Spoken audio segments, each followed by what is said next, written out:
PayPal, a name that is quite popular with retail investors, may finally be in a buyable range. As you can see here, it has fallen more than 80% from its July 2021 highs back in the pandemic rally, equating to a negative 54 plus percent compound annual growth rate over that period. So certainly not a name that you wanted to be holding, unfortunately, over that period. And as you can see here, even dating back to 2015, when the position spun off from eBay, you achieved a meager sub 5% compound annual growth rate.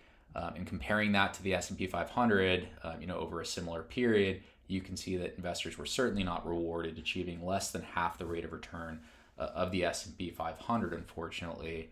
But what's going on? Like, why does PayPal continue to sell off here? And really, it boils down to the fear of increased competition from the likes of Apple, Square, and others in a slowing economy, which could be major headwinds for the company, which really is the reasoning behind, or part of the reasoning behind, the continued sell-off in the position. Whereas, some of other tech and fintech has begun to recover in the first half of 23. So why do I think now might finally be the right time to scoop up shares?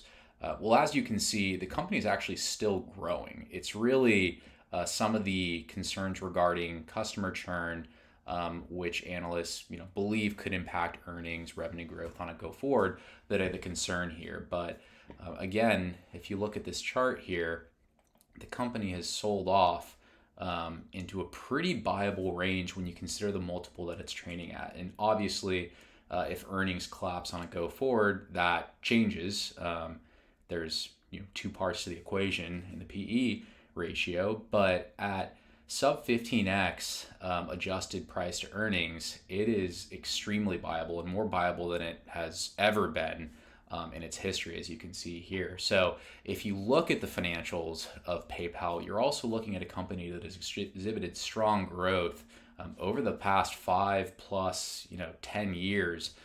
If you look back that far. So you can see here, obviously most importantly in terms of earnings, cash flow generation, the company has continued to grow earnings per share year over year with a slight decline in 22, which again is part of the concern, the slowing growth and hit to unit economics if and margins if competition continues to increase and they experience issues there. But from an analyst perspective, you can see everyone still expects this company to grow. You're talking double digit EPS growth over the next few years. And certainly the analysts could be wrong, but this isn't the mark of a company that's all of a sudden dying and should be trading that far below what I believe to be at least a pretty reasonable multiple. And again, if you look at the cash flow forecast here, as this pulls up, you can see that, once again, free cash flow per share has continued to grow pretty meaningfully,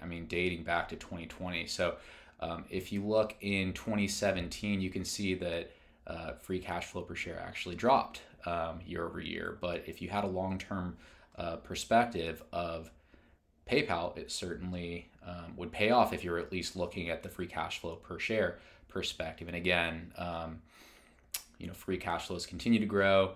Obviously, this is something to consider on a go forward, making sure that this continues to grow.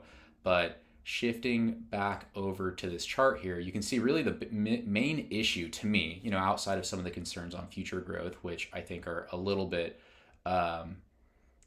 over exaggerated, is really where the company was trading from a multiple perspective over the last few years.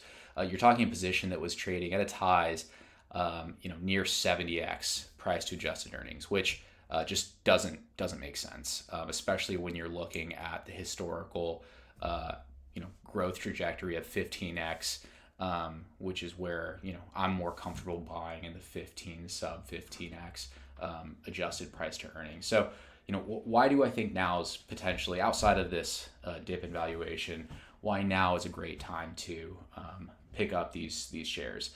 So again, obviously looking at the financials, like rock solid financials, I think that they might have a tough year or two, but if you have a long-term perspective of this position, call it 5 to 10 years, I'm not concerned. They're a major player in the fintech space, and they're not going anywhere over the next 2 years. Also, if you look at the newest CEO, Alex Chris, he's a rock star, and I think the absolute perfect addition to the team. Coming from Intuit, who similarly, Intuit is somewhat of a legacy software slash quote unquote fintech player in the space that is continuing to reinvent itself. And Alex is certainly one of the main reasons for that, as he was one of the heads of their small business and self-employed group and was responsible for over half of Intuit's revenue growth, which is an incredible accomplishment. He was also the one that oversaw the acquisition of MailChimp, the $12 billion acquisition of MailChimp, which was a huge strategic move for the company. Also, if you look at insider buying activity in Q2, you can see there was a ton of institutional buying, far more than what the selling activity. And again, the 68% institutional ownership here is actually quite low relative to some other positions, just showing that this really is a pretty hot name with retail investors. But my sense here is that institutional capital is pretty wise. They're starting to pick up on, hey, these shares are too cheap to not pick up at this point. And unfortunately, retail is the one that is losing out or potentially continuing to sell off in pretty meaningful numbers here. So again, shifting back over to the valuation here, you can see that now that PayPal is trading at almost 10x price to adjusted earnings, this represents one of the few points in its history where you're actually able to purchase shares sub 15x, again, adjusted earnings, so price to earnings. So what does this mean on a go forward basis?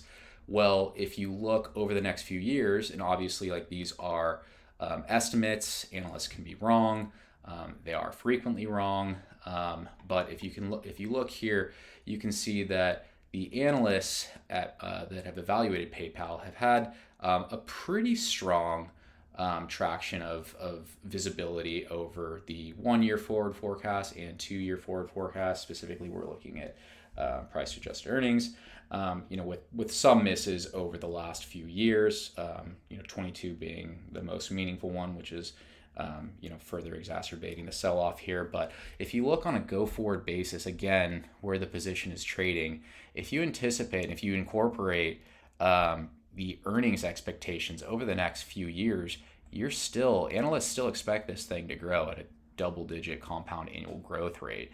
And if you put in a super conservative 5% beyond in 26, 27, 28, you're talking about a position that if it gets back to a baseline 15x price to adjusted earnings, could compound at a rate of 15.7% over the next 5 years, representing a 113% growth. I mean, if you're getting anywhere near the multiples of yesteryear, you're talking at 25%, 200% plus total growth, which, I would personally never underwrite to. I would probably err on the side of caution and look 15, sub 15, just because I think that's what's reasonable. But in a nutshell, you can see that this thing is trading super cheap.